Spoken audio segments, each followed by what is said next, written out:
love me so much more than I could ever know. Your love is deeper than this world will ever show.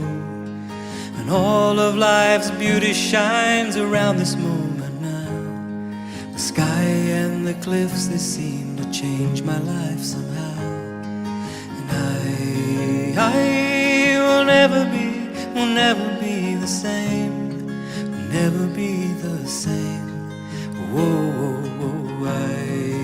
I will never be the same, never be the same ever again.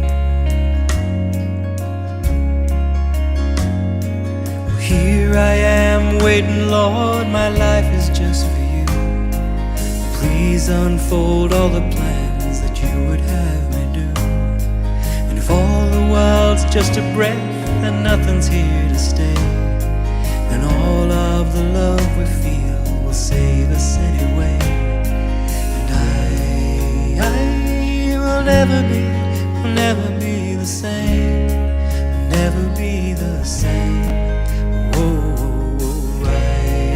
I will never be the same, will never be the same ever again.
Hello and welcome to SDAQ&A, the place to be at this moment on the internet, in the stratosphere, in cyberspace, as they used to call it when we were young.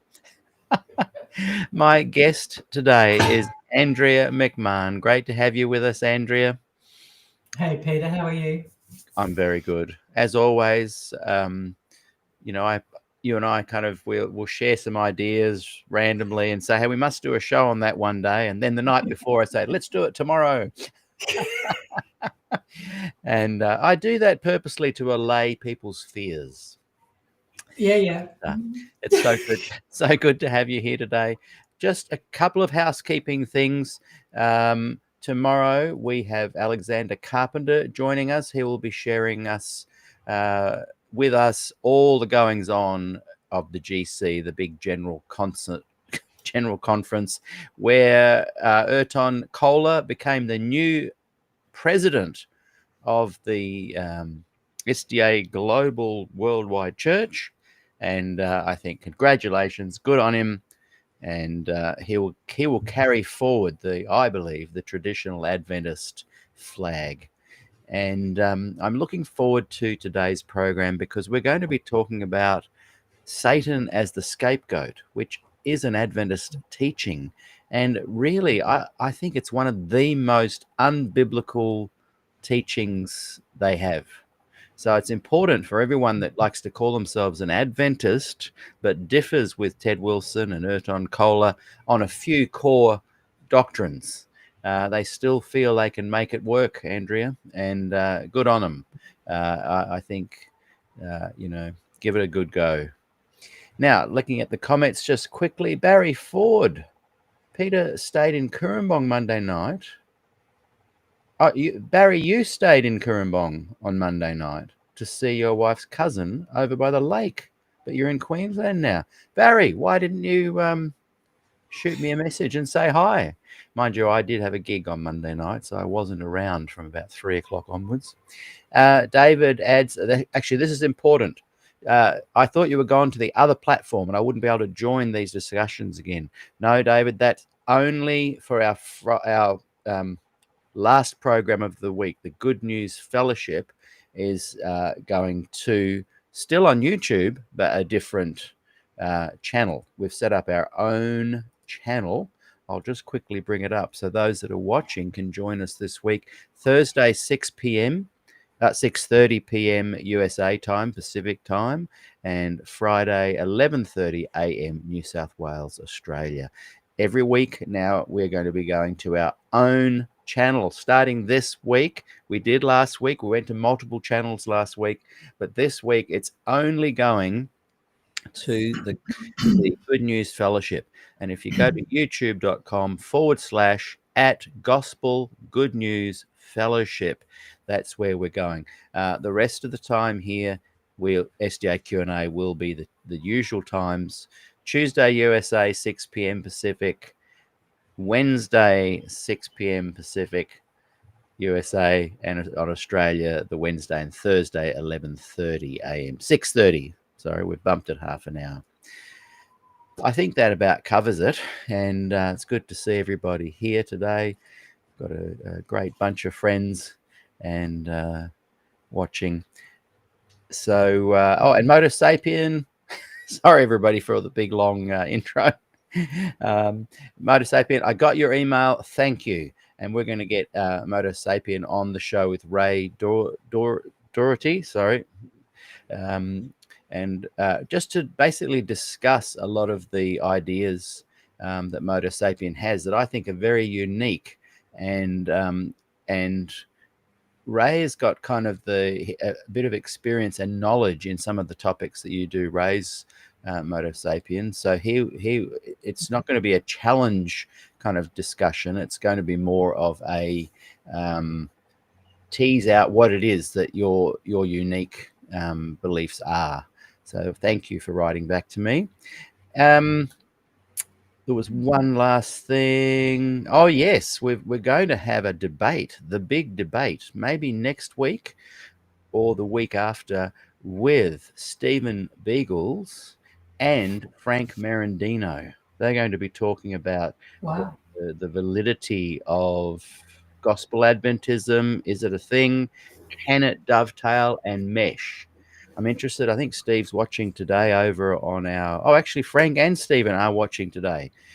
So let me know, guys. Did we say next week or the week after? I'm not sure, but I'm going to really let everyone know about that. That will be a wonderful, robust conversation, civil and friendly, of course. But I think it'll be really interesting to discuss. And I'm very interested to see what Stephen and Frank have to say about today's topic. which I will now bring up on the screen. We have Satan is the scapegoat, the most unbiblical SDA teaching of them all. And I'd be very interested to see how Stephen dovetails that into gospel Adventism. Frank Marandino says at least those that are, the gospel Adventists should publicly jettison some of these teachings. Sadly, if they're employed, Andrea, they'll lose their jobs. You can't be doing that. You can't be doing that. So welcome, everybody. And as I said, Andrea McMahon is my guest. Tell us what we will talk about today and how it began brewing in your mind. I think we were both brewing on it for a while at similar times.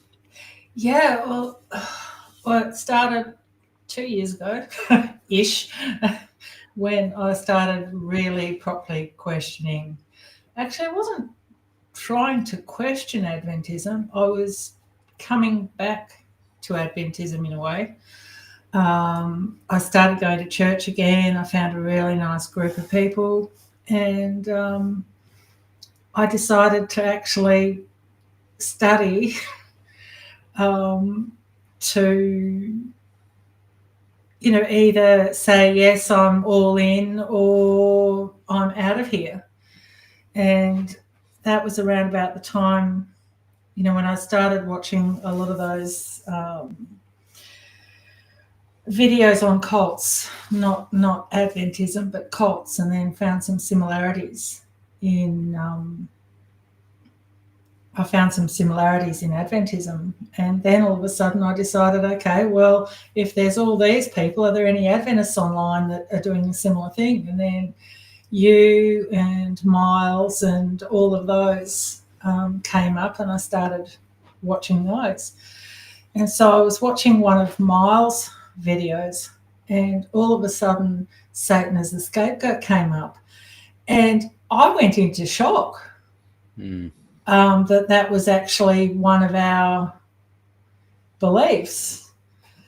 But then I realized, I remember hearing that. It is in the back of my head. It's there, but I haven't, decided on it. Someone decided for me what I believe, not. So that's how I came across it. And so, at that stage, I was watching some of Miles' 2 and 3 hour videos on slow and going through them. Little bit by little bit. And the amount of stuff I wrote was intense. But, the investigative judgment got me thinking. I remember going into the Sabbath school lesson and saying to someone in there, they said, 2-stage atonement. And I thought, oh, my goodness, what Miles is saying is true. They do believe in a 2-stage atonement. And I was nasty enough to say, so then you're not assured of your salvation. Yeah. And yes. And so that was where it all started from. So really the investigative judgment was where I couldn't believe it, and then found out about the scapegoat, and that was the nail in the coffin. That all of a sudden, that was the one that woke me up. Yeah. That because was the it's one. It's so clearly extra biblical, isn't it? Is that the right word? Yeah. And this is not attacking the Adventist church. This is just saying, okay, this is what your church teaches. If that's not your Adventism, how do you wrestle with that? These are questions you need to be asking, because I think truth matters. Saber has written, and he's an Adventist apologist, and welcome to the show, Saber. You are welcome here. It's an in-depth understanding of the sanctuary rites. And where did someone write? And Charnel wrote Saber. Because, it's not really, it's when you look at this doctrine, and we're going to get into it today, Andrew has got a PowerPoint. I love when we have those. It's only in depth if you want to make it complicated. And because of 1844 and having to make October 22 fit with, he didn't come back, he went into another phase and all this sort of stuff. You're reverse engineering, and therefore you make it complicated. And that's why this doctrine, Michael as the archangel, Adventist subtle view on the Trinity, the scapegoat being Satan, they're all complicated. So you have to say to people, well, it's about an in-depth understanding. And if you don't understand it, you're not really looking at it deeply enough.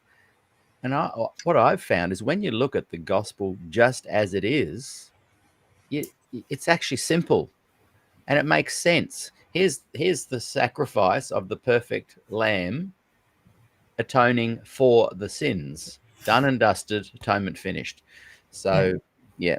But we appreciate those kind of comments, Saber. So Saber points out we're not a cult, but as you've said before, what is it? The high demand religion. High demand religion. And yeah. Okay, so I will bring on, just checking if there's anything there that you see. David adds, yeah, truth does matter, Peter, except to the disciples of Ellen White, who will lie, cheat, obfuscate, and deceive to try and lead you to the feet of their prophetess. I mean, you look at Mormonism and Adventism, two movements that place incredible amount of trust, faith, doctrinal building around their extra biblical material. Yeah. So don't forget Jehovah's Witnesses. Yes, yeah, exactly. Because and we were all born out of each other, really. Yeah. What's the guy's name? Charles Taze Russell. Taze Russell. He commanded things like he ran it as if he was a prophet himself. Interestingly, a lot of their deeper doctrines. There's another guy that came on board later and kind of dug deeper, a little bit like the Mormons with the I just got a mental blank anyway. After Joseph Smith died, I'll just one more couple of things just quickly. Moto Sapien says, Peter, when you say atonement, what do you mean? Often that means appeasement. So are you saying that God had to be appeased? No, I don't even know what that means. Atonement is where it's sacrifice in the sanctuary, where a pure and perfect lamb was sacrificed to atone for the sins of the people. And at the cross, when Christ was that lamb as a symbol and sacrificed on the cross, those kind of sacrifices were no longer needed.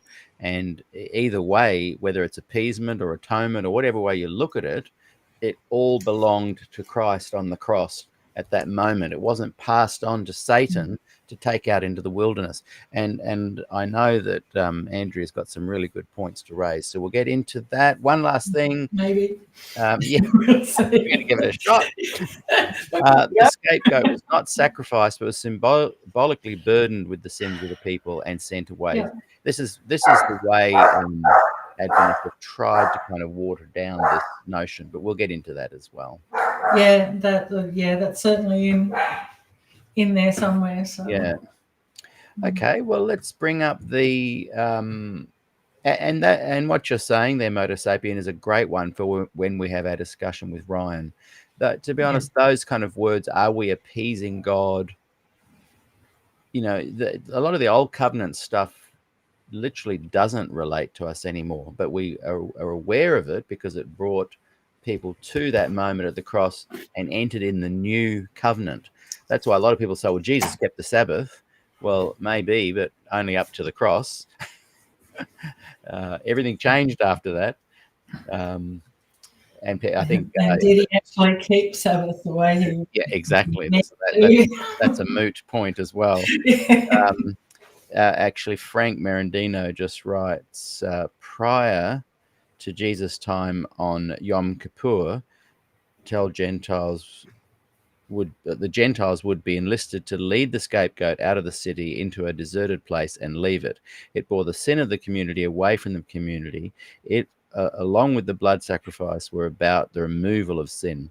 Does this sound familiar? Roman soldiers led Jesus out of the city to Golgotha, bear the sin of the people, so to speak. Yeah, well, that puts it on the right emphasis. Jesus is the scapegoat. That's the biblical teaching anyway. So Adventists that don't and feel a bit squirmy about this one, what do you do with it when you're faced with it being an actual teaching that the church promotes? Sorry, Motor Sapien. Peter, haha. So appeasement, you sinned and now you owe me something to make up for it. No? I don't believe that. I don't see it that way. No. I don't see it that way.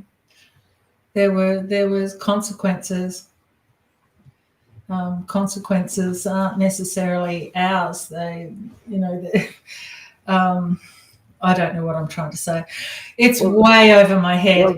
Something I'm definitely going to be able to say today is I can tell you what I don't believe. I can't tell you yet what I do believe. But I don't have to know like I had to in Adventism anymore. No. And it's murky. It's murky. It shouldn't be murky. But I for me, Motor Sapien, I don't believe there's an appeasement involved. Do you? No. Do you believe, Motor Sapien, do you believe it's an appeasement? Do you believe you owe God something? This is why I'm looking forward to our chat with Ryan, because it's a bit beyond my vernacular. I'm going to enjoy that one. Yes, can't wait. So you let us know, Motor Sapien, when you're ready. Ryan is ready any day. Okay, let's bring up the slideshow and get into this. So tell us what we're looking at here, Andrea, and over to you. Well, I've already sort of given you the introduction of this. As I said, the scapegoat was definitely the thing that put the nail in the coffin. And that was when I really started moving away from church. And when I stopped going, really. And as I said, I had this wonderful bunch of Adventists, and I'm a weird one because I could be called conservative, but I have other tendencies, left-wing tendencies. It's the same with religion and everything. Anyway, I don't know where I was headed with that. Let's just get straight into it. Let me get this working. Okay, it's the first time I've used Canvas, so this is going to be interesting. It doesn't want to use the... Let me do that. No, it's fine. It's just it might just be getting used to it.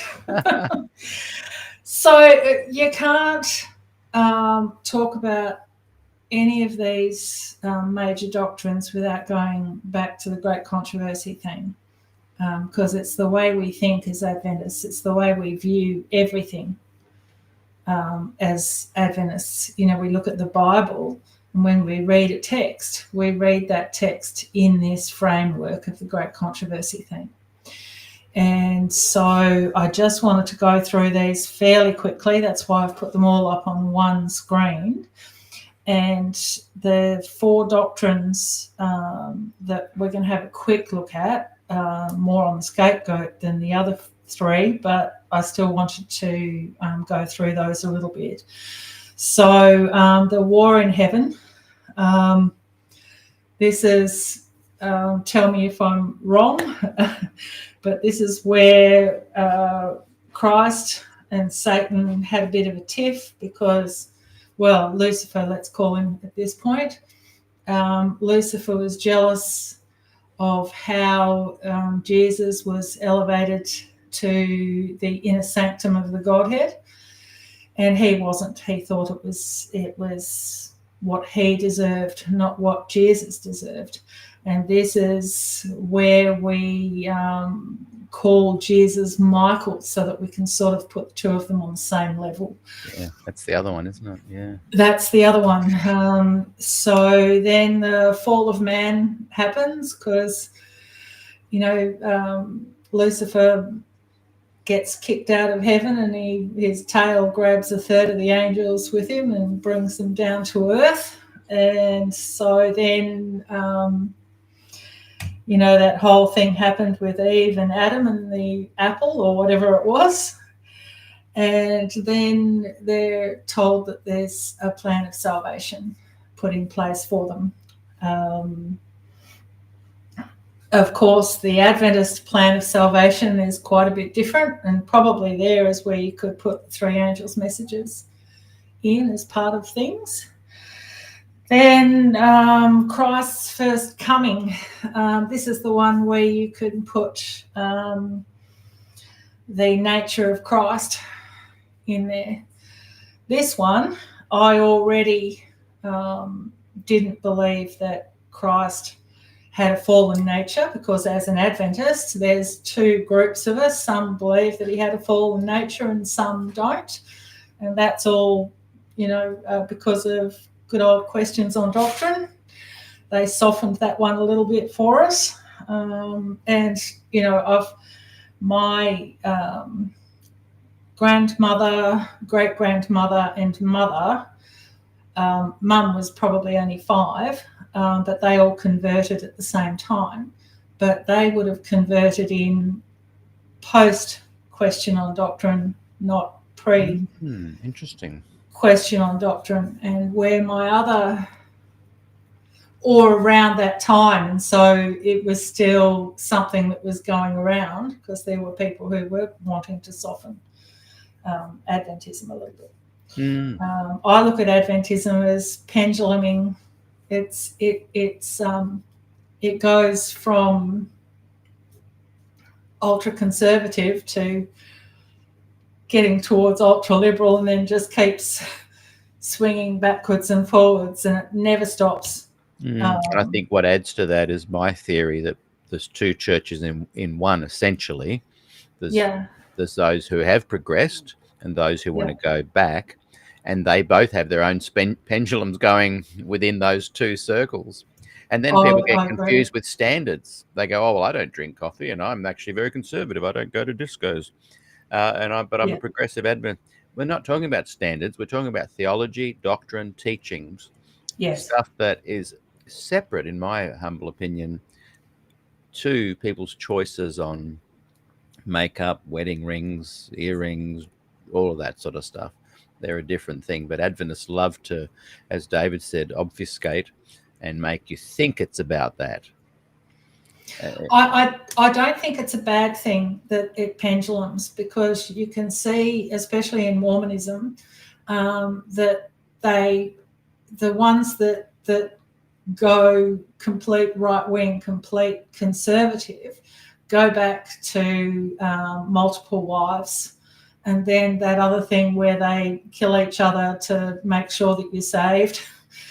And they head further off into because they can become, because they're still waiting for this prophet. A lot of prophets can come up. So I think Ellen White did a good thing in a lot of ways, not electing a next prophet.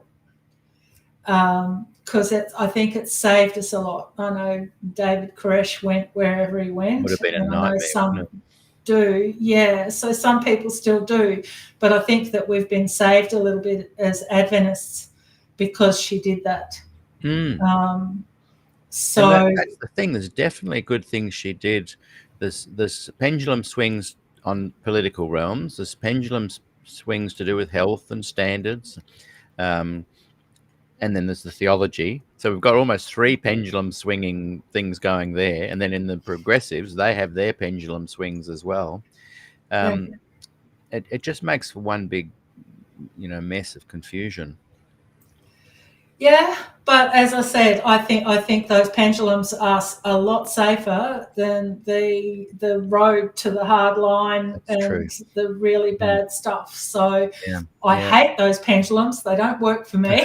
No, but they do have a place in kind of stirring the pool, the pond, and ensuring that Keeping there are people coming up all the time thinking about it, because and it's stirring the pot sort of thing. I think it just keeps Adventists safe from becoming a really bad hardline cult. I think Because that's the why pendulum progressive swings. Adventists were so concerned about 15 years of Ted Wilson. They all Yeah, seem to be saying, oh, but Erton's a nice guy. And I've pointed out, well, it doesn't matter if you're a nice guy or not. That's not the point. He is one of these people that perhaps trying to remove the pendulum swing and get it back to the foundations. And they are very yeah, much saying, oh, give him some time. Okay, yeah. but it's pretty clear that he is really Ted Wilson Mark II. Yeah, and yeah, it's amazing. I don't worry now. As soon as I heard Ted Wilson was coming in, because I have a lot of memories of the adults in my life talking about what his father did. That I was worried that Ted Wilson was coming in, but that's. I think Yeah. that the internet's probably kept him fairly honest too. And he hasn't been Yeah. able to, completely throw as many people out now as someone Yeah. gets thrown out. I mean, let's just look at the Ryan Day effect. So, Yeah. it's not as easy for them to do those hardline things anymore. Yeah. And yet they're obviously placing a good deal of fear on their pastors, because the pastors won't come on shows like mine because they're worried about losing their job. So while there is this kind of freedom and ability as the pendulum swings to offer up a chance to keep things a bit more balanced, when you really look at freedom of speech, that's why that interests me so much. This platform is more about freedom of speech than pushing people's ideas. And so when I note that no pastor will come on the show and answer the 21 questions now that Rodrigo and I have kind of made, they just won't come on, because they literally tell me they're worried they will lose their jobs.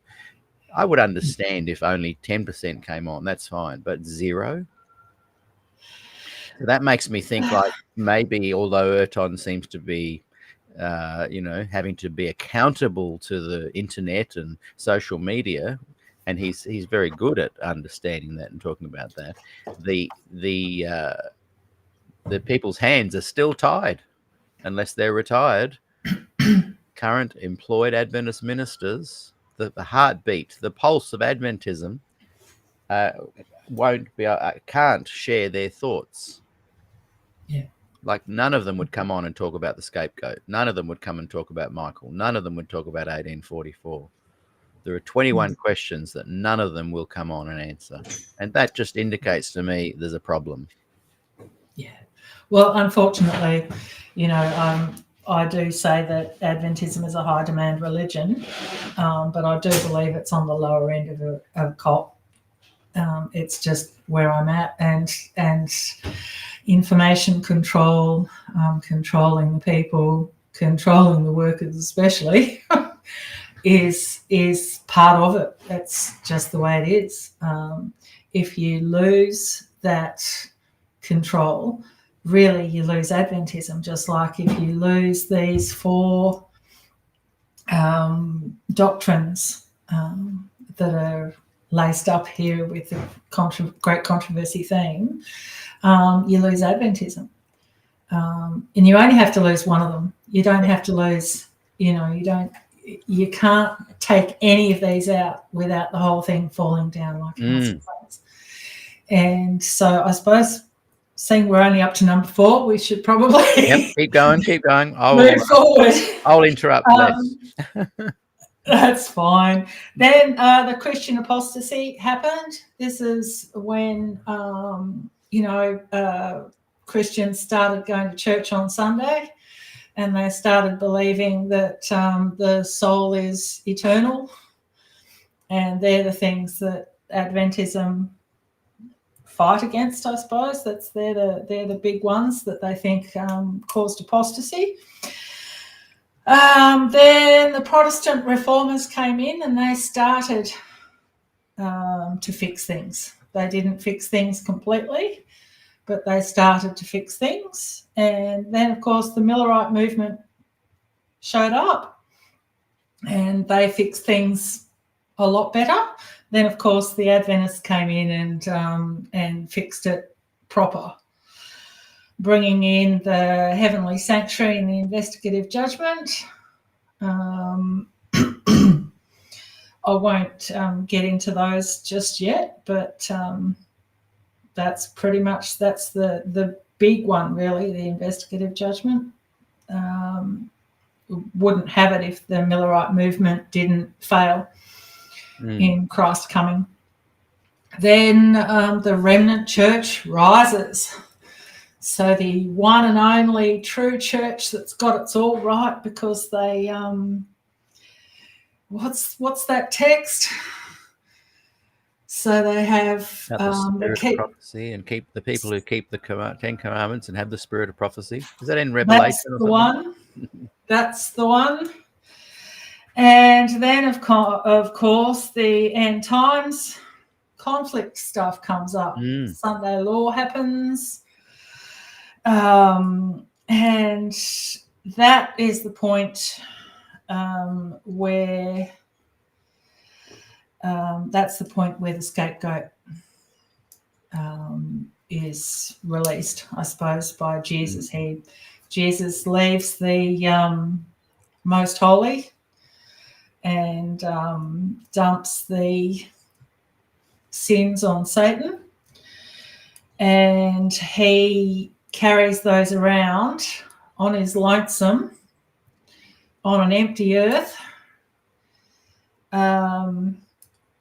to, I suppose, atone for his sins, perhaps. I don't know. This is, I'm just, anyway. And then, of course, the final judgment happens. So all the bad dead people rise up, and along with, and this is the thing that gets me, those who believed but weren't considered safe to save through the investigative judgment.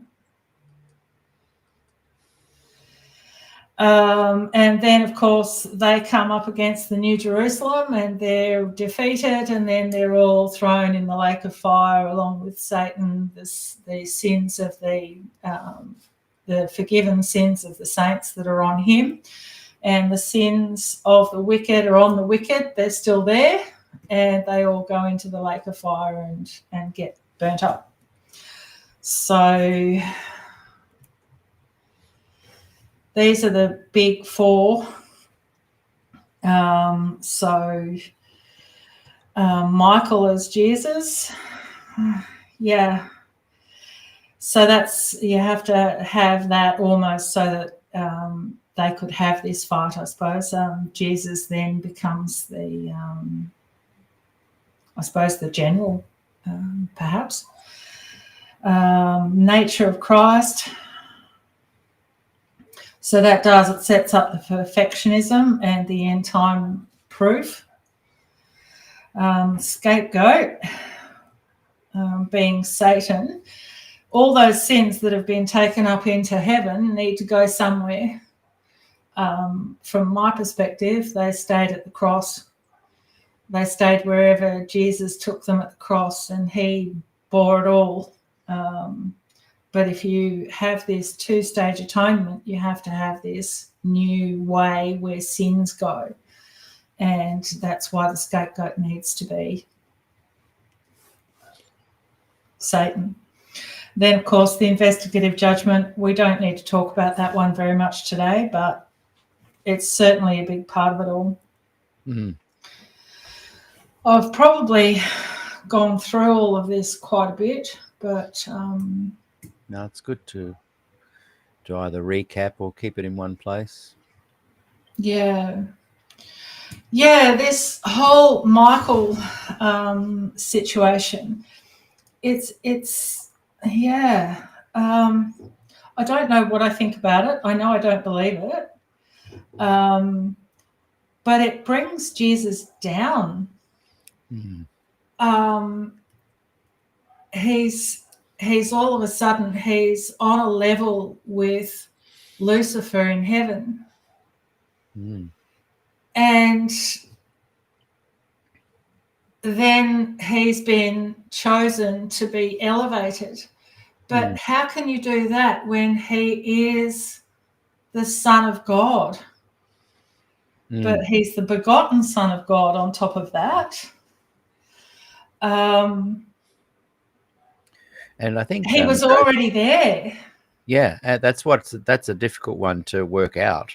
If Jesus is a created being, how does he then become part of the Godhead, who always was and always will be?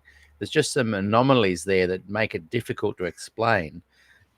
And like I think Joseph Smith said that Jesus and Satan were brothers, and that makes it even more confusing. But this almost is a similar kind of doctrine. Yeah. And Martyr Sapien pointed out earlier that, yes, lots of denominations and movements believe this, but that doesn't make it a biblical portrayal that is accurate. I heard someone say the other day that they don't believe it's a salvific issue. My issue with it is, though, that it does bring Jesus down. And it seems that all these ones bring Jesus down or raise Satan up. Yeah. Either way, it's a bit scary to me. And then I suppose, anyway, I don't think we need to worry too much about Michael today. But this one, the nature of Christ, this one worries me. Again, this one doesn't worry me so much about bringing Christ down, but raising us up.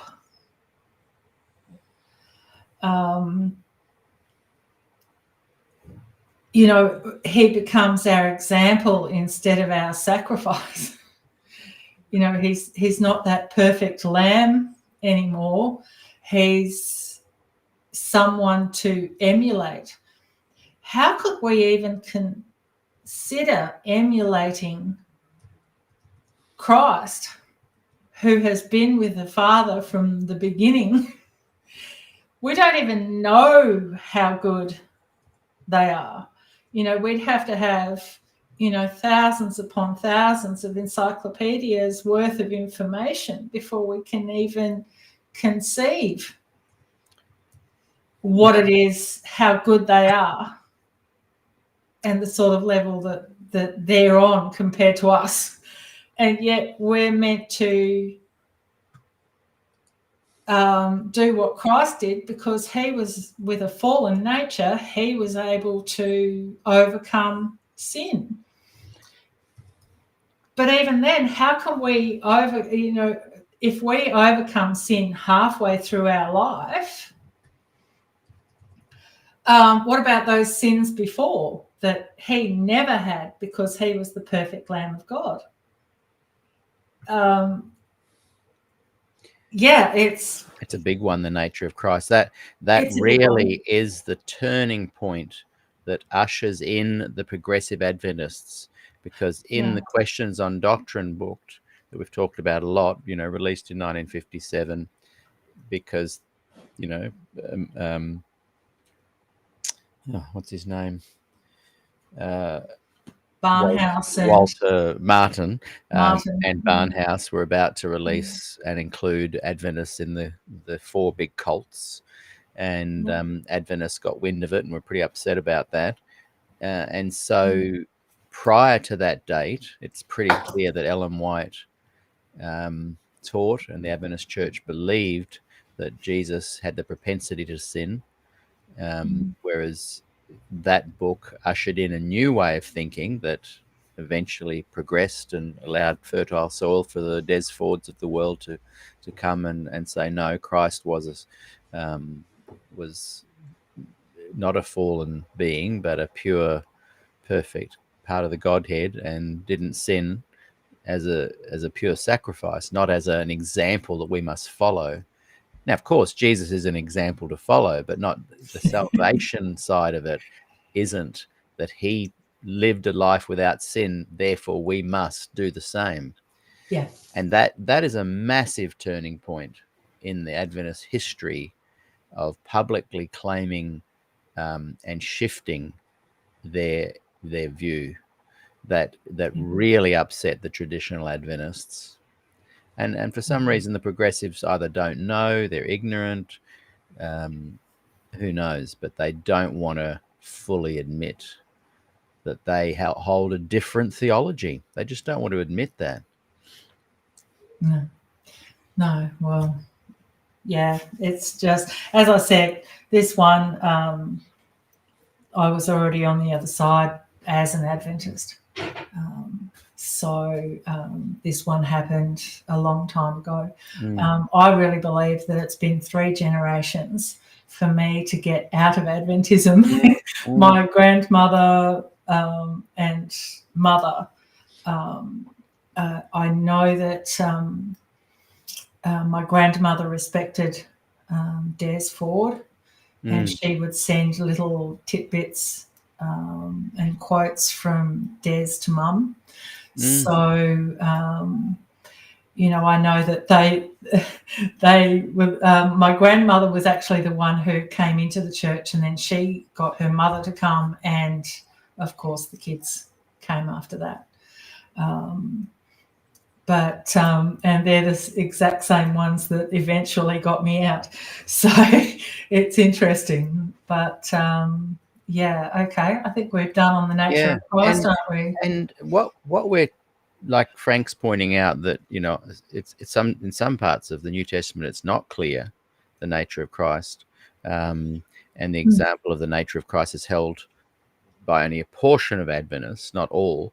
Yes. There was a time, though, pre-Questions on Doctrine, where the majority did believe in a nature of Christ as being one that had the propensity to sin. And after that, yes, there's many that don't now. So there is a diverse number that believe that. But the battle that we talk about often here on this show is between these two groups. One is very defined and clearly doesn't want the other in. The other is all about the big tent, we'll include you and don't put us in a category, in a box. And we've talked, I've said that so many times, but the reality is, yes, Adventists believe a diverse range of ideas and thoughts and ideologies, but there is a constant battle between one side and the other, and I'm suggesting that it's a battle over theology.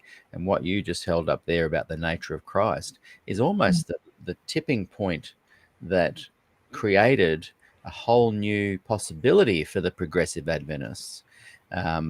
Those who believe that prior to 57 are the ones that fall into the last generation perfection. Those post that, the more Des Ford you mentioned earlier, fans or believers or whatever, they don't believe in the last generation theology. And if the church is willing to accept both sides, I'd say, great, diverse range of thought here. That's awesome. But the leadership definitely is trying to more and more support the traditional Adventist view and squeeze out the thinkers and the progressives. And I guess I'm in awe as to how they don't see that. And it'll be okay, mate. No worries. Maybe it will. But I see ongoing suppression of women, ongoing danger and dreams for children who believe or just somehow go to Sabbath school one day and the preacher that day is talking about the time of trouble and Sunday law. There are minefields within Adventism that are dangerous for women, people who think outside of the box, creative types, children. And that's why we address this, not because we're trying to shift someone's belief in their choice of theological ideas, but for me to demonstrate that these two sides are having an influence and impact on women, on children, that is unethical. So the leader, I just wish they would just go, yeah, okay, I can see that, instead of this false hope that they're offering. Something needs to be done, and I guess I'm trying to push buttons to see if people can actually talk about it and do something about it.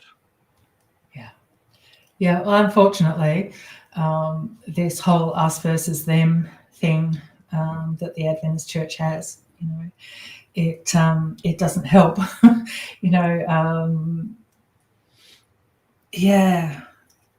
No, I've lost that thought, but that's okay. Yeah, it doesn't help, and it's fine. Like, I'm not even talking about Democrats and Republicans and that kind of political left and right.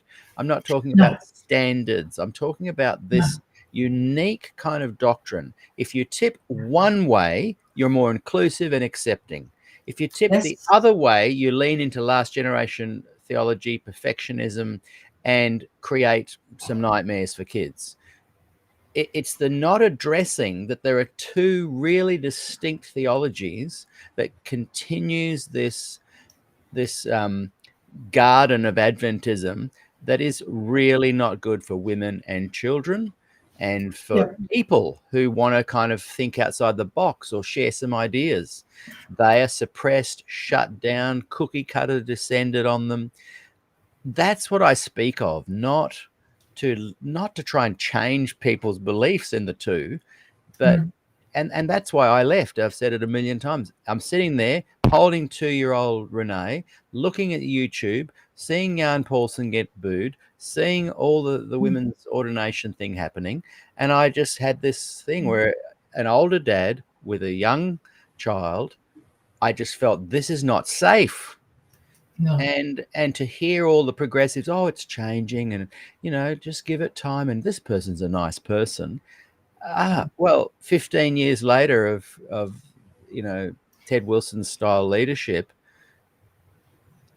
this rift between the two, and people say, oh, there's not a rift. Oh, okay. Well, why do you progressives think that Des Ford was such a unique and had such a powerful influence on the church? Why do you think that?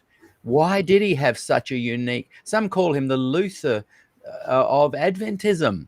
He had an impact because there needed to be a massive seismic shift in Adventist theology, and he brought that into the church. And now the progressives who love that seismic shift that he brought into won't boldly claim it and grasp it and separate themselves from the last generation perfectionistic type Adventists. They need to some way separate for the women and the children's safety, and men. Yeah.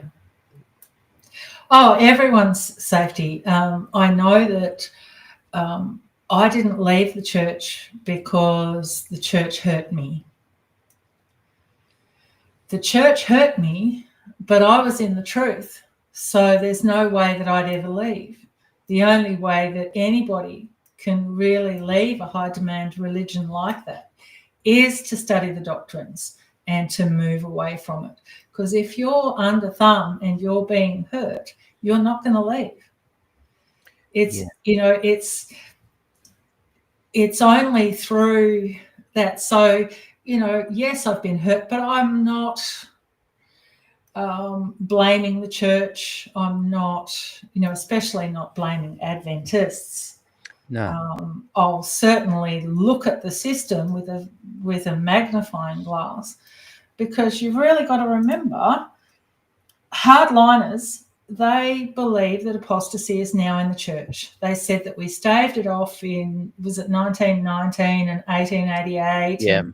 Yeah. Those sorts of things. But now that apostasy coming through questions on doctrine is now in the General Conference.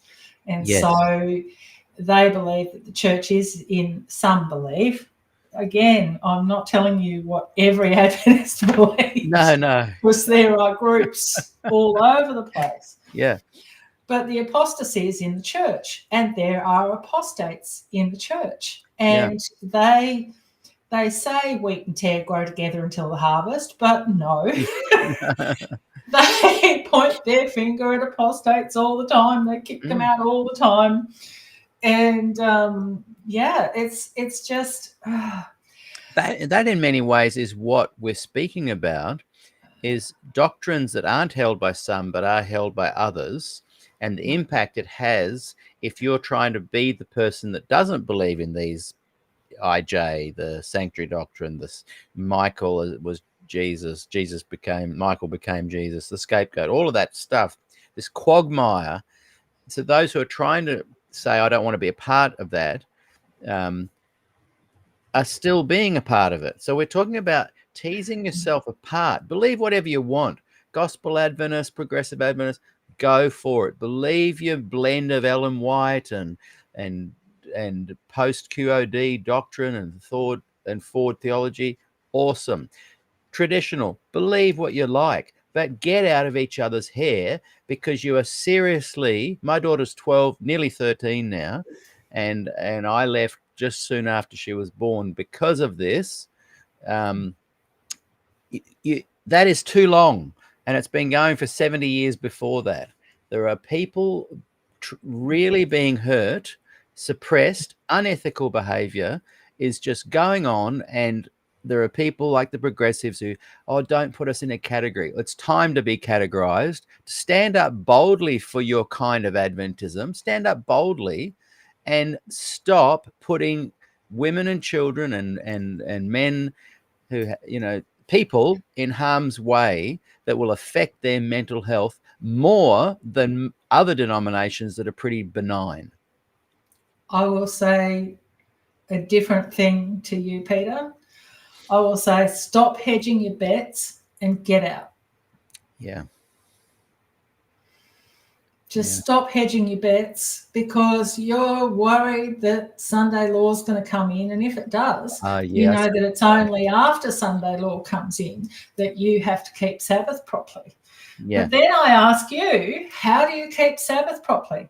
Exactly. Who changed it from the Leviticus Sabbath? And once you have changed it from the Leviticus Sabbath, who changed it? What was their authority? Why is it okay for people to do certain work on Sabbath? Give us the rules, for crying out loud. But again, that is why I consider it a cult, because they tell you keep the Sabbath, but they don't give you the rules of how to keep the Sabbath. So they're keeping you guessing all the time. Yeah. And they don't do that because they want to come across as not being Pharisaical. And so they try and go, we're not the Pharisees. And look, you can find the gospel as an Adventist. You can not believe and jettison, as Frank Merendino says, all of these crazy beliefs that if you think they're crazy, you can do that and you can be an Adventist, but you cannot deny that the bulk, the collective, the main thrust of Adventist teaching are all these things: to create a people for the end of time that believe in the spirit of prophecy and keep the commandments and stand without a mediator. The thrust of Adventism are those teachings, whether you can find the gospel in it or not. Yeah.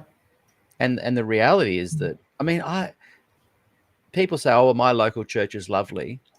And yeah, it might be, but that's not the point. I loved my church, and I was in with the hardliners, and I loved them. It was the first time in my life that I was, because I chose not to do something that we were mandated to do. I was all of a sudden in the crowd. Isn't that funny? even though I have I'm, as I say, I'm a mixed bag. I can be very conservative, but I can be very the opposite as well. So that's why I think we've got to really drill down to this being about certain theological teachings that are harmful. Yes. And people say, Exactly. oh, every denomination has that. The Protestants have their belief in a don't. literal hell. Well, No, they don't. it's a different kind of mental health thing. And boy, that did put the fear into a lot of people. But you can go to other denominations and you can say, well, perhaps I don't believe in this and that. And it's a different thing. Ellen White is at the core of all of this. And I've said this before as well, but, in the GC 2015, so only 10 years ago, they're talking about Ellen not replacing the Bible. We go to the Bible first. We're a Bible at the recent GC. We're a Bible believing denomination. But then they say, so if you're a Bible believing denomination and you then say that her writings are there to uplift scripture, and this is the dangerous one, and correct inaccurate interpretations of it, derived from tradition, human reason, personal experience, and modern culture. So you're essentially saying, okay, it's the Bible, but she's there to correct inaccurate views. Who decides what the inaccurate view is? She does. It's so own it. Yeah, own it. Love her. Go for it. Yeah. And the progressives love her too. They don't want to put her off the bus. No, honestly, own it. Yeah. Own it that Ellen White is your prophet, and what she says goes. And then that means own this one. Those who are living upon the earth, when the intercession of Christ shall cease in the sanctuary above it, to stand in the sight of a holy God without a mediator. Yep. So own that as well while you're at it. Yep. Oh, no, we don't have to believe in that one. We'll believe in this and that. The reality is, if you see her as an inspiring person, which these guys did, they're reclaiming the prophet, and not necessarily a prophet, you're denying that you have the spirit of prophecy. That's the thrust of Adventism, whether you believe it or not. Yeah. These are dangerous ideas. Yeah, well, this is what I say, like a couple of things, like questions on doctrine came out. Just own being labeled a cult, because unfortunately you are a cult, but lean into that rather than, try and, you went and wrote a book that watered down your beliefs, that some are now saying has completely wrecked and turned the church into an apostasy. Just own it. Yeah. You don't give me "we are Bible and Bible only." Yeah. I keep seeing Ted Wilson say that over and over again. Bible and Bible and only. then on the other hand, saying we are a people of the Bible and the spirit of prophecy.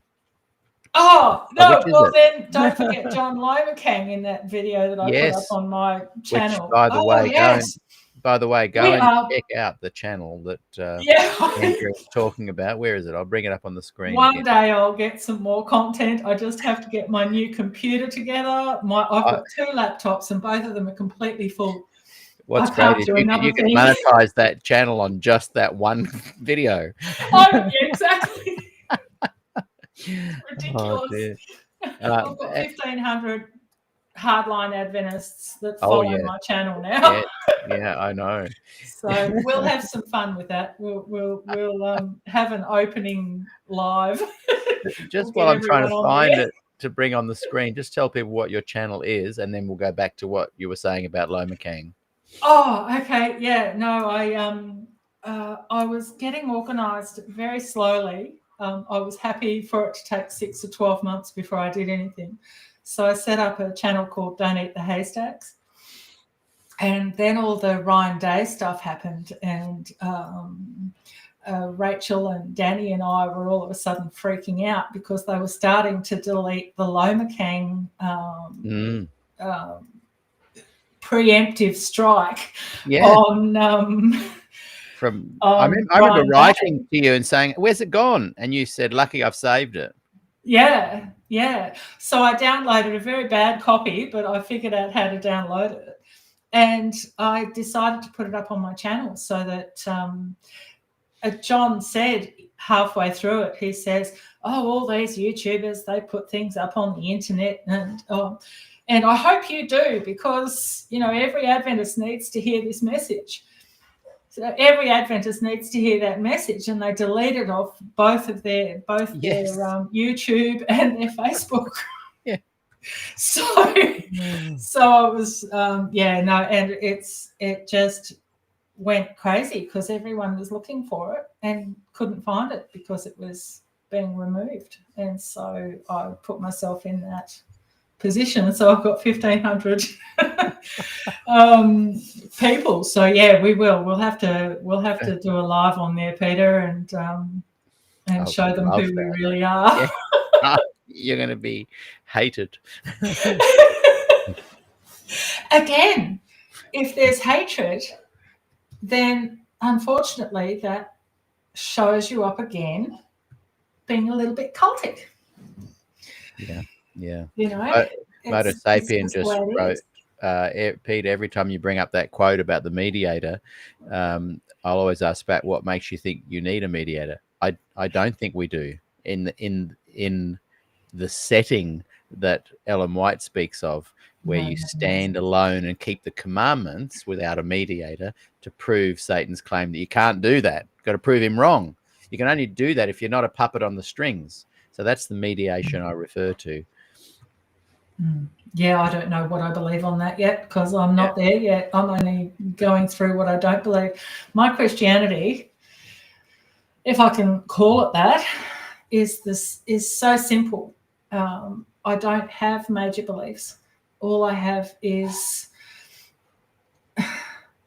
all of a sudden, I have this relief that I didn't have when I was an Adventist. It was always, I was always in a state of fear, always in a state of, I'm not good enough.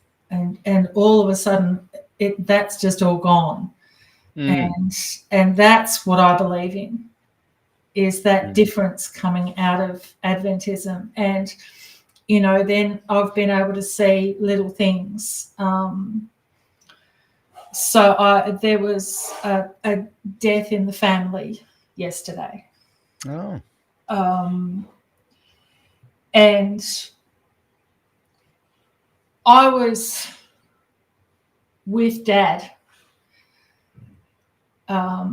just after it happened, and I was able to put Dad on the phone with all the people concerned, and they were able to let him know what had happened. Now that's happened twice now. I was living down in Manjimup, which is 3.5, 4 hours down south from here, and another member of the family died.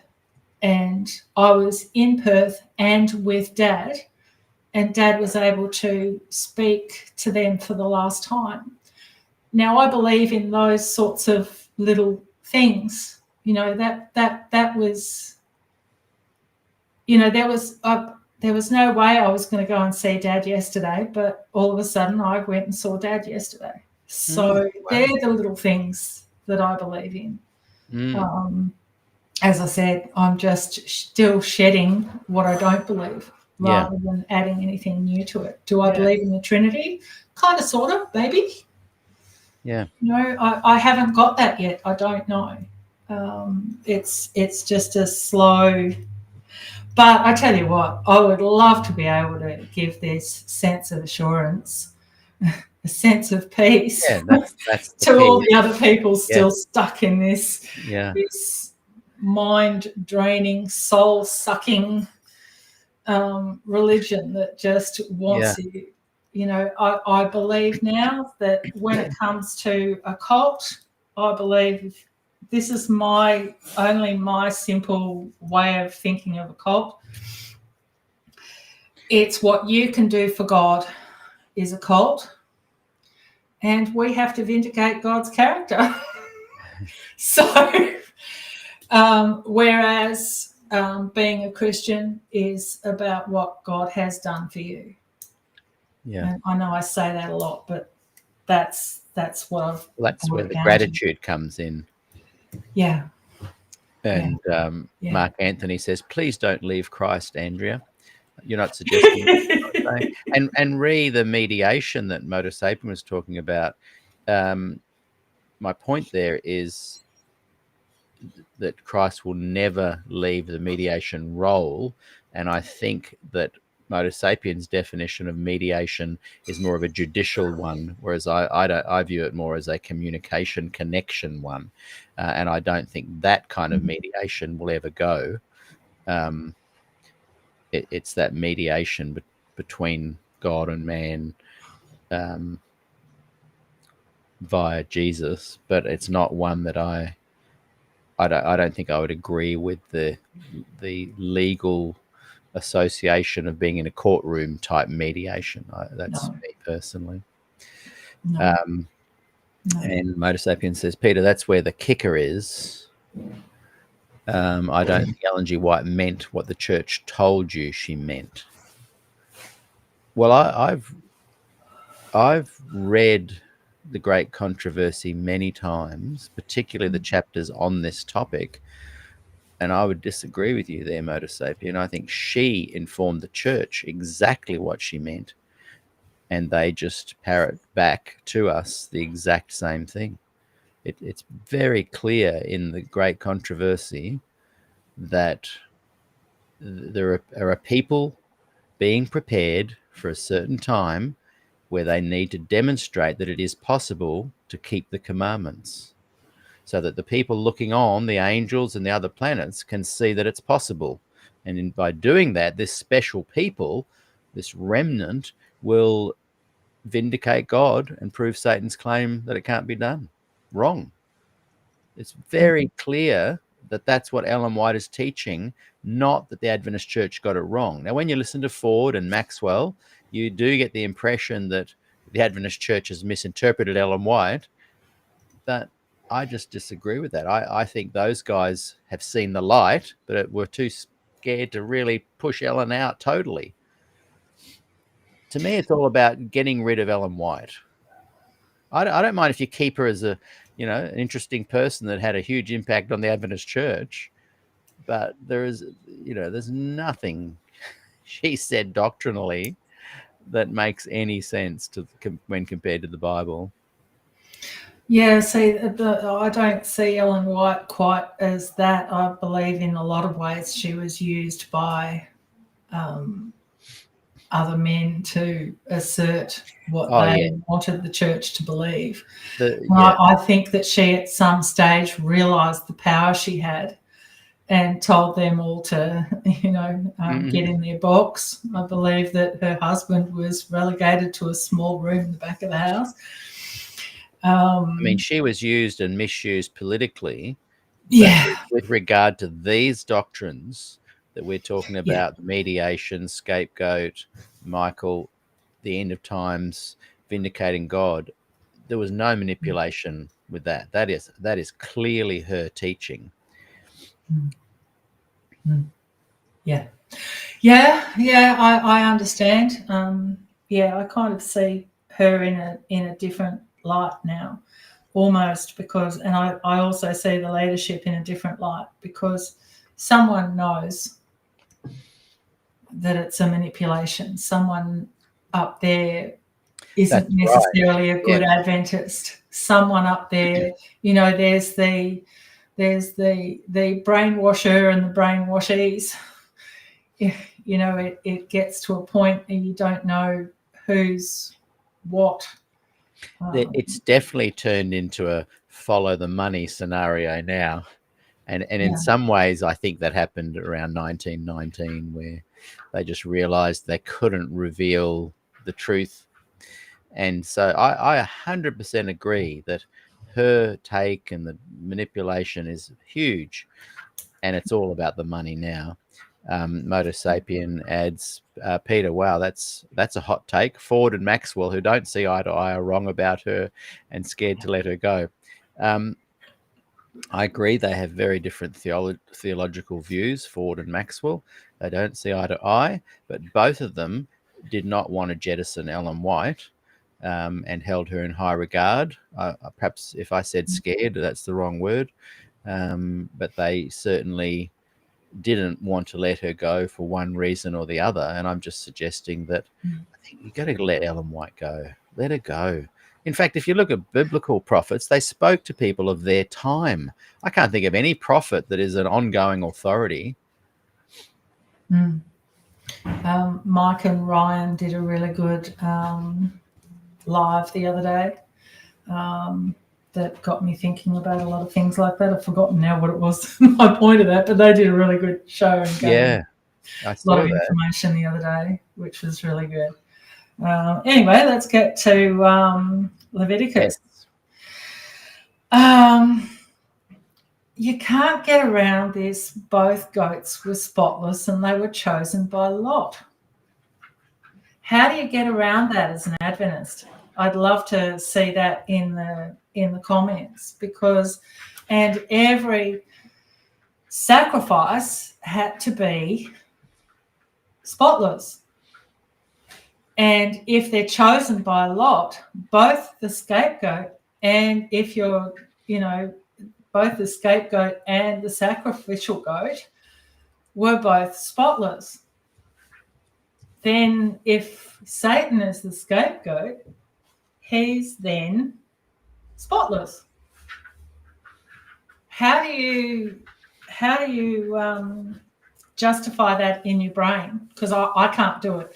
The second I found out the whole scapegoat thing, I talked to the minister at that lovely church, and I said, I was actually again in shock, because I was hoping he was going to tell me something different. But I said, the whole Satan scapegoat thing, worries me. And he said, oh yeah, but no, he's not, he's not the bearer of our sins. He's just going to take the responsibility for them.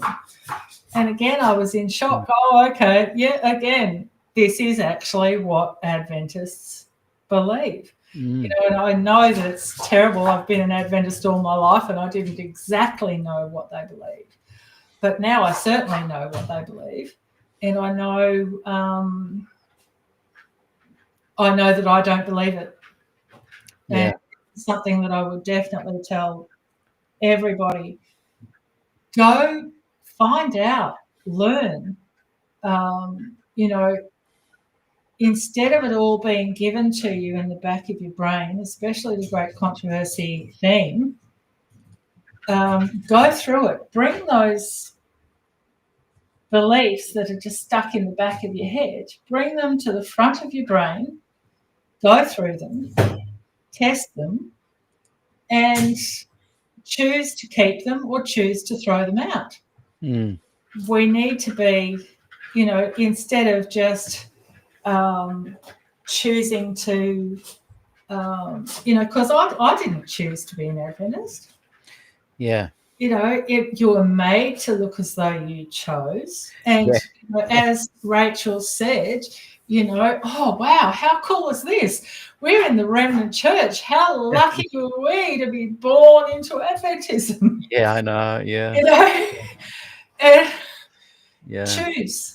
Choose, study and choose. And that's exactly, I think, what God wants you to do. There's a point that Stephen Beagles raises, and Schley says something as well on the same topic. I'm not sure if you've fully covered this or will later, but how we would chat a little bit. I can't remember if it was off air or earlier on, that the Adventists kind of try and distance themselves from this scapegoat idea, and Stephen Beagles is perhaps correctly is sharing a thought that does that. And he says the scapegoat was not a blood sacrifice and had nothing to do with blood atonement. It is a symbol of those who reject the blood of sacrifice of Jesus and die lost. So they're kind of turning it into a symbol. But as Schley says, a scapegoat is always one who is innocent. To say that is Satan is an abomination. A scapegoat is always one who is innocent. Yeah. So we're saying that Satan is innocent and taking the sins. Yeah. I don't even know how you can view that symbolically in any positive light. Exactly. And this is again why that was the nail in the coffin for Adventism for me. Yeah. Before that, questioning the investigative judgment, I still could have stayed.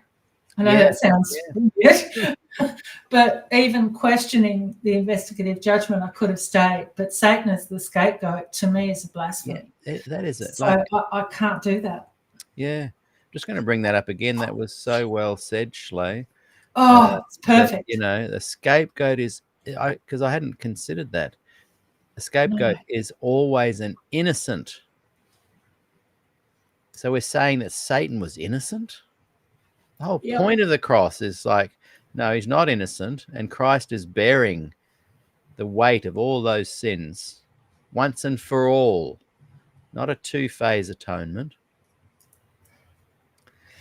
Adventism and Adventists, some Adventists, I can't say all, I never do. No, not all. But they have a fascination with Satan. Yeah. They talk about him more than they talk about Jesus. You know, oh, Satan's been at me today, or, you know, there's all these things where they're not quite. It just feels really off and wrong to me, and it scares me a little bit because they do have this fascination with Satan, and then fixation. Well, you know what? It's very, very of its time. In the mid-1800s, I mean, Mormonism, JWs, Adventism, Christian Scientists, not Scientologists, but Christian Scientists, I'm pretty sure they're all within 200 miles of each other. And everyone was about the devil. It was just the whole society at that time had a fixation on it. And that bubble, it just remains and continues. Do we know that, though? Because were there just ordinary, normal Adventists? Or not Adventists, just Christians out there who oh, yes. You know, because I know this was a big movement and a big thing. And I don't mean, we've got to always caveat that we're not meaning everybody. But as far as a society, like right at the moment, you know, we've just come out of a time where there was all sorts of huge stuff about vaccinations and to be vaxxed or not vaxxed, and there was conspiracy theories. So if you looked at this time capsule, not everybody buys into that, but it's in the ether, it's in the air, you know. And so at that time, Satan was in the air. Like, how do we get rid of him? And the two sisters that did the foot tapping thing, and there were people going around talking about possession, and while these things have always been and always will be, it was in the air, and Adventists have managed to bring that air into the modern day, whereas a lot of people have kind of let it go. Rick writes, Adventism needs to wrap their head around the two-goat singular sin offering as explaining the dual accomplishment of Christ's sacrifice. He makes expiation and removal of sins. Yeah, that's a good point. He took them away. He took them away at the cross. I need to look into where he took them a little bit more. I know that some people have an opinion on that. But, you know, he took them away at the cross. And again, all of this takes away from what Christ did at the cross. First, we say that he had our sinful nature. So that takes away from the cross because, you know, he's not out, you know, and then all sorts of different things that take away from Christ's, Satan takes the sins away. Instead of Christ taking our sins and sacrificing himself for us. Yeah. Now, as soon as you go down these lines, you take away from Christ. Yeah. So really, you're taking away from your own salvation. Yeah. Because you're not accepting Christ's sacrifice for you. And you can you're saying, no. I'm going to be perfect at probation. I'm going to be perfect. You know, and then Christ will come back because I was perfect. So it's just no. And you can see why Adventists had to reverse engineer that because they also teach that while your sins are blotted out, they're still there to be judged and hung in the balance later. And so if they're not wiped out through Christ and Christ goes to heaven, where do we put the sins? Because there's a two-phase atonement and we're going to need them again later. Let's just pop them all on Satan. So, okay, fine. If that's real or a symbol, popping them onto Satan, the scapegoat was always an innocent being. So there's so many flaws in it that even someone with my brain can see it. Yeah, well, as I've said before, I am a nuffy nobody. I might have done a few musical things at church. Other than that, nothing. We're normies. No, I took the Sabbath school lesson, and I did those sorts of things. But I'm a nuffy. But now I'm an apostate. I have an identity, and I quite like it.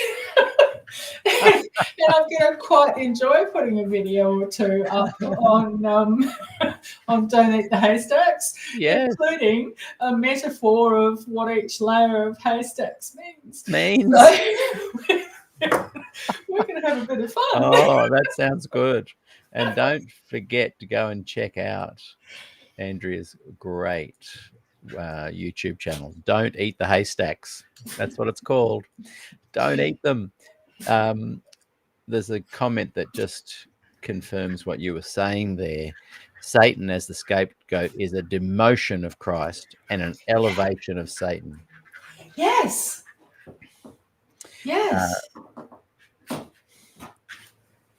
Let's see. Schley writes, cute. Peter Stephen's comment is interesting, as SDAs believe that Satan only takes the sins of the believers, not the unbelievers. Oh, that's interesting. I hadn't thought of that. Yeah.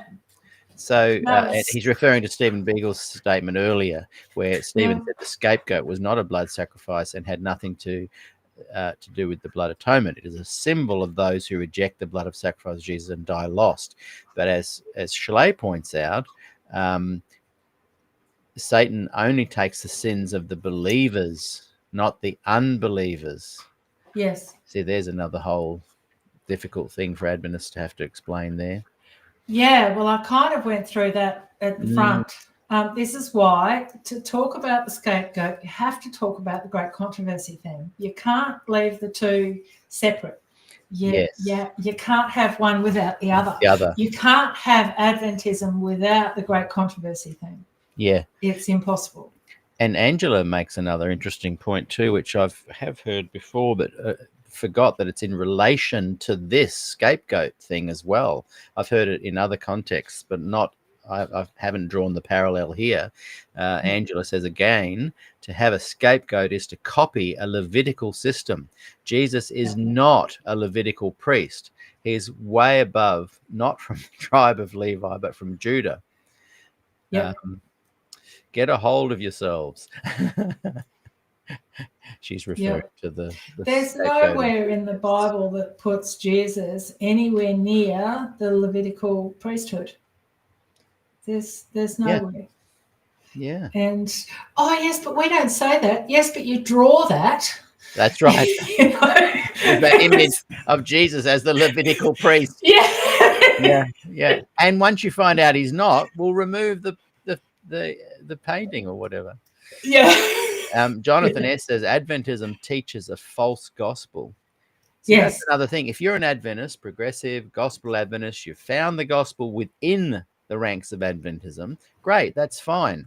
But you've got to acknowledge that you have a gem within a false gospel. And I guess I'm a bit like you, Andrea. Why bother trying to make that gem shine and blend? Make it shine and separate. It doesn't have to blend. It's not an attack to say that. We're actually saying, hey, you might have something good there, but you're just going to struggle making it mix. Yeah, you're going to struggle making the two blend. You can't. It's oil and water. They don't blend. You can mix them up together, but they don't like each other. No. And they'll eventually Yeah. move out into their own little bits. Yeah. I just got to the point, because I tried to leave Adventism over and over and over and over again. Right. There's a couple of things that is a problem with that. One of the big things is that if you don't go through what it is about the cult that you're in to get out properly, you are susceptible to other cults. And I certainly was, I was hanging around all the wrong places, including some, and I'm not saying all Pentecostals are on that edge, but there are some Pentecostals that lean on the side of cultic. Until you go through and completely get rid of whatever it was that was placed in your brain, you're not going to be able to get out properly. And I can't remember right now what my other point was, but it'll either come up or it won't. Actual writes, Christ being the scapegoat is a foreshadowing of Christ's incarnation and sacrifice. That's why Christ has to be the scapegoat in the whole story of the atonement.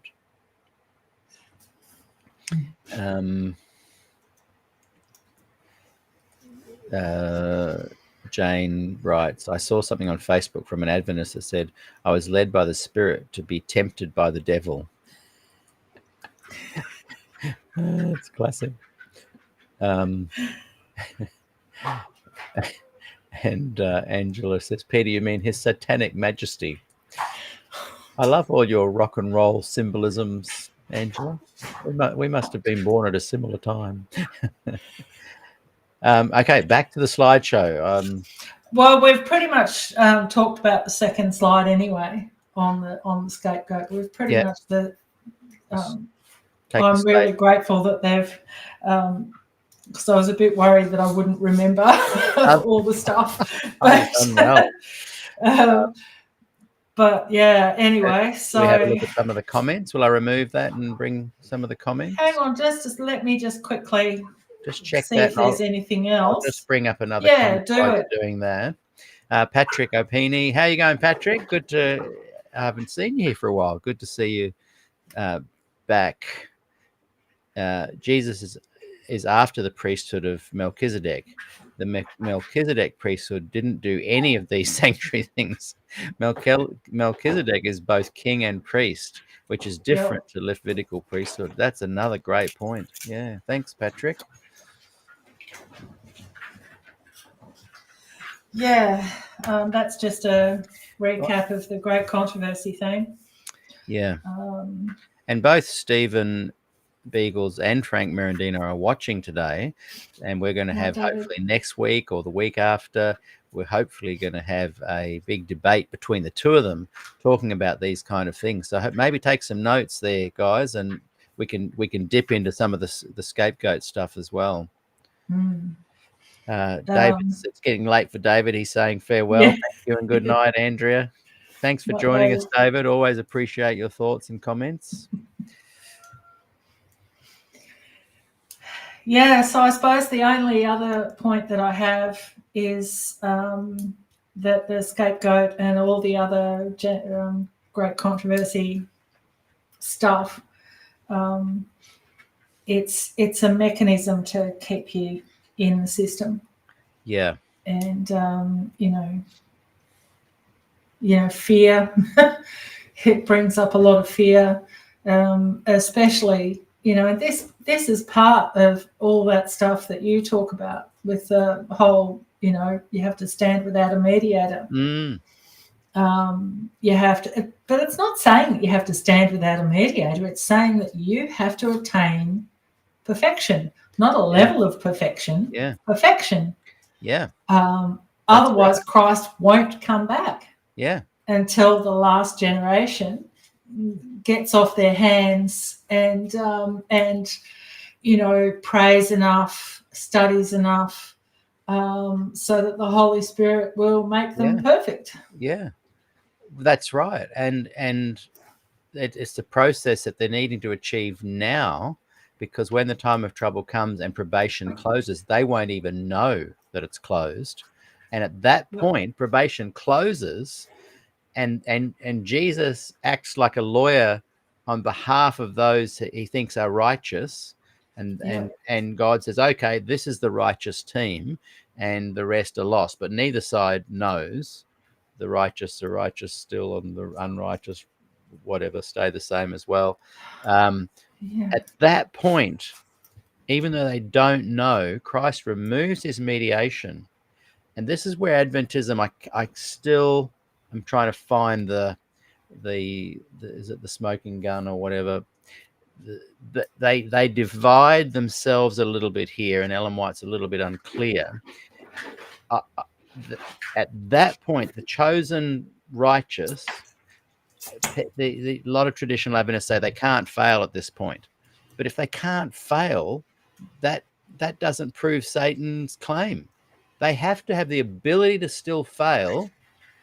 I like to see it in Ellen White. There's lots of great controversy text quotes that support what I'm saying, that this is the chosen final team for the grand final, and they go out to play, the righteous and the unrighteous. They could still fail, otherwise they are just puppets, which is what Satan was claiming right back at the start. So anyway, the point is that, you know, it's all about Jesus didn't come back October 22, a failed prophetic gesture by William Miller, which should have been totally ignored in the first place, not analyzed, rebutted, moved away from. But it's all about, he didn't come back that night, but something did happen. How do we make that fit with the Bible? So, we've got to have soul sleep to make that work, and we've got to have the Sabbath because it's keeping, and then there's the Sunday, and it's just one hot mess. They brought in the Sabbath because they couldn't date set anymore. So they had to have something else that was truth. And it's all just to keep the system going. Yeah. And I'm sorry, I really do believe, could be wrong, but I really do believe that Ellen White, it was all about money for her as well. Yeah, I mean, you've got to realize that they're traveling town to town, selling their little leaflets and pamphlets, selling them. Yes. And if you look at her house down the road here, and the one she had at Elmshaven, is it, or Elms, whichever the one in the States, they're very nice buildings, built well. To this day, they stand as really nice homes. She had staff, good food, traveling. I want to do a show one day where the church claims she died in debt. I don't think no, that's not true. I don't. No. That's maybe for tax purposes she had low cash flow. Yeah. But she was a very wealthy woman. Yeah, she was. She was. Well, what is that place called that looks after all of her stuff? The archives. No, not the archives, but the foundation. The White Estate. The White Estate. Mm. I mean, they must rake it in. Still. You know what? It's interesting you say that, because I was watching at the GC report. I love when they get to the stats. The guy Trim, is it David Trim? He's got long curly hair and glasses and looks real hip and cool and like a John Lennon type person, as if he's a bit of a hippie. But he really he's part of the machine, I think. If he's watching, no offense, David, I think you're an incredibly intelligent man that is doing a good thing, because you're literally showing the stats of, yes, there are more people leaving the church than we've admitted. That kind of stuff's great. But what he did say, I was watching the other day, that you just made me think of it, is Adventists around the world over the last 10 or 15 years are slowly reading the Bible more, a little bit more. However, they are reading Ellen White less Now, Whoops. yes. So this is the thing, though.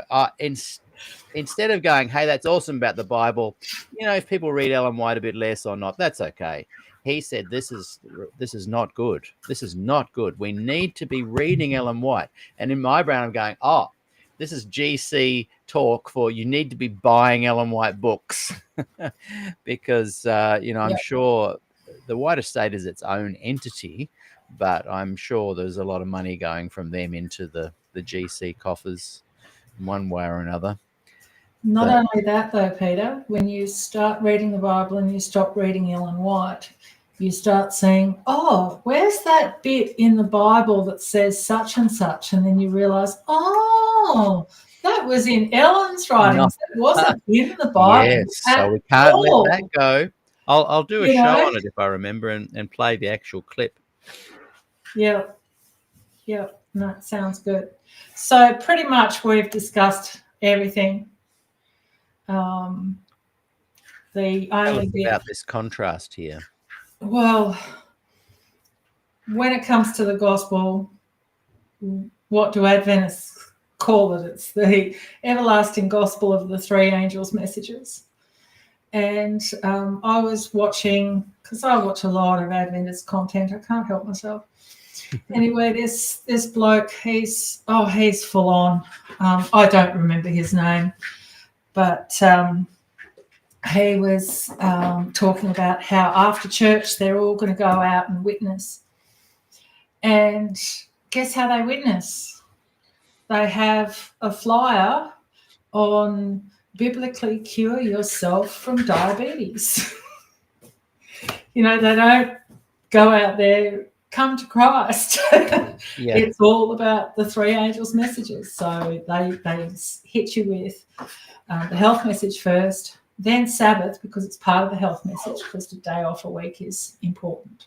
Then they bring you to the sales funnel that I have heard Peter talk about before, where they and I'll tell you what, baptism comes well before giving you the whole story, because I bet you they gloss over the scapegoat in the baptismal studies. I bet they don't really say that out loud too much. Yes. It would be interesting to find out if someone knows. That'd be great. I'm considering doing Bible studies to become an Adventist.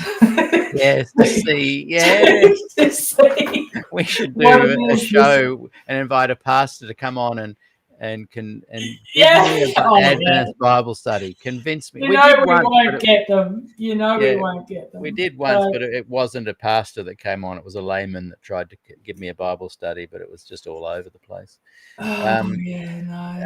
Brendan Paul Valiant writes, "This is such shoddy exegesis and analysis." Thanks, I am not. We claimed that from the beginning, that we are not the exegetes extraordinaire. And so we would love you on the show, Brendan. Yeah. But I would like Brendan on to defend, because he believes in the scapegoat as being Satan. I'm guessing, Brendan. I'd love you on the show. And who's someone that could come and actually share the other side of it? Ray Smith has been writing some good stuff here. Read Leviticus 16, he says. The two goats were two parts of one sacrifice. The blood sacrifice means that sin had to be removed. Only Christ in all scripture is the sin bearer. So there we go, Brendan. That's some pretty good exegesis there from Frank.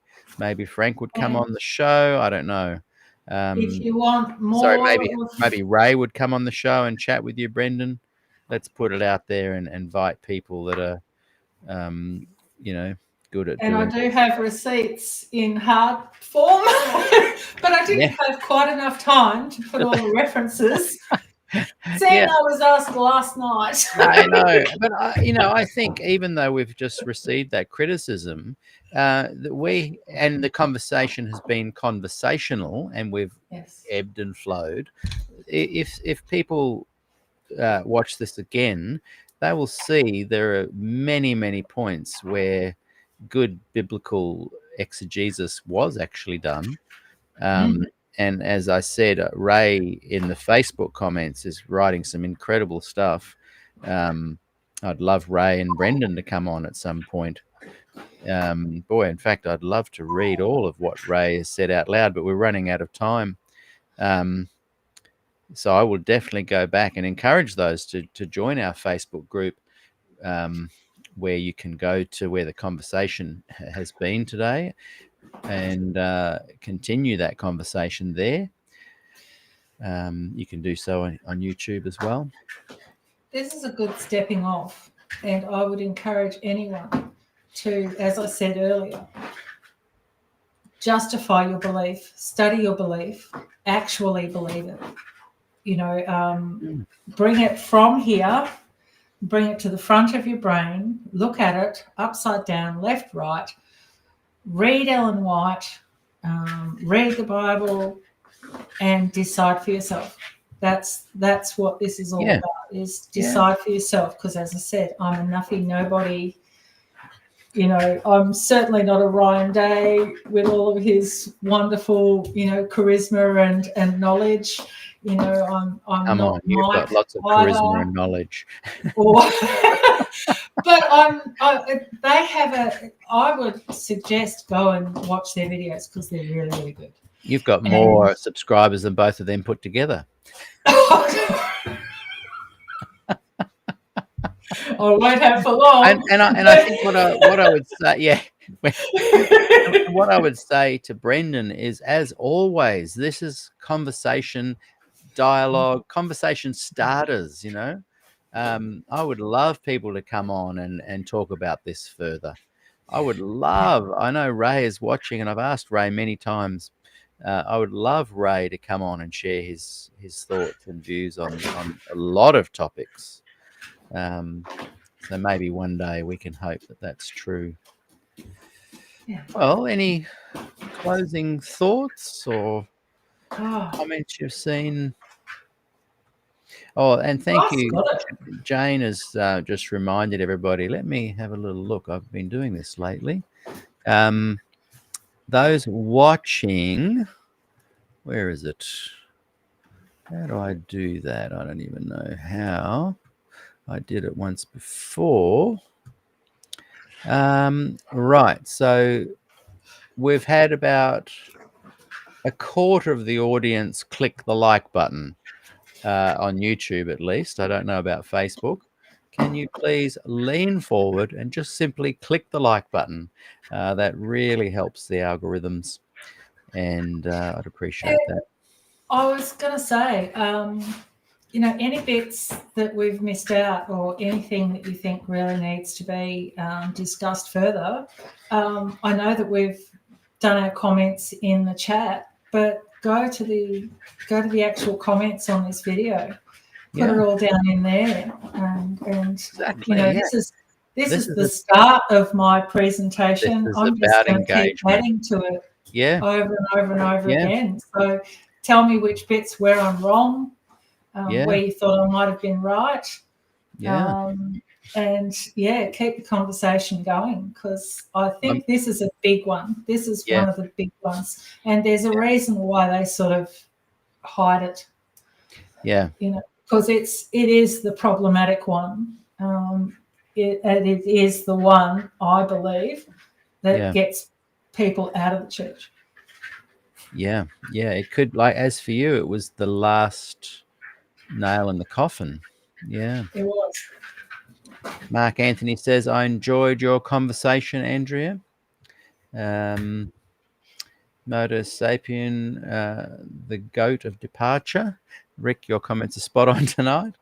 I'm just bringing these up. Danny says, Peter, did you see Mark Anthony say he wants to come on and debate? Yeah, Mark wants to come on and debate. Brendan, I did see that before. That'd be great. I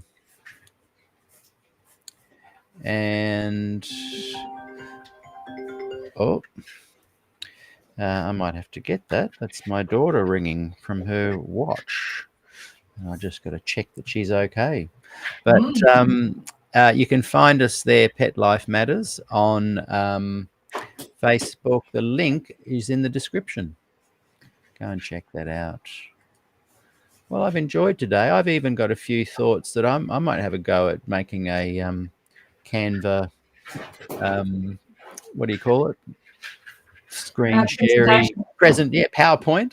And because I've got some thoughts on this too that you've inspired me to try and get them into some kind of written form, because I do think it is such an important topic. So let's reconvene in a month and compare notes again on what new things we've found. Let's do it. Thanks, Andrea, and see you again soon. Don't forget, tomorrow, everybody, we have got Alexander Carpenter from Spectrum, and also I'm looking for someone to do our Good News Fellowship this week on our new YouTube channel. So contact me if you're interested. See you soon, Andrea. Thanks so much. See you tomorrow, everyone.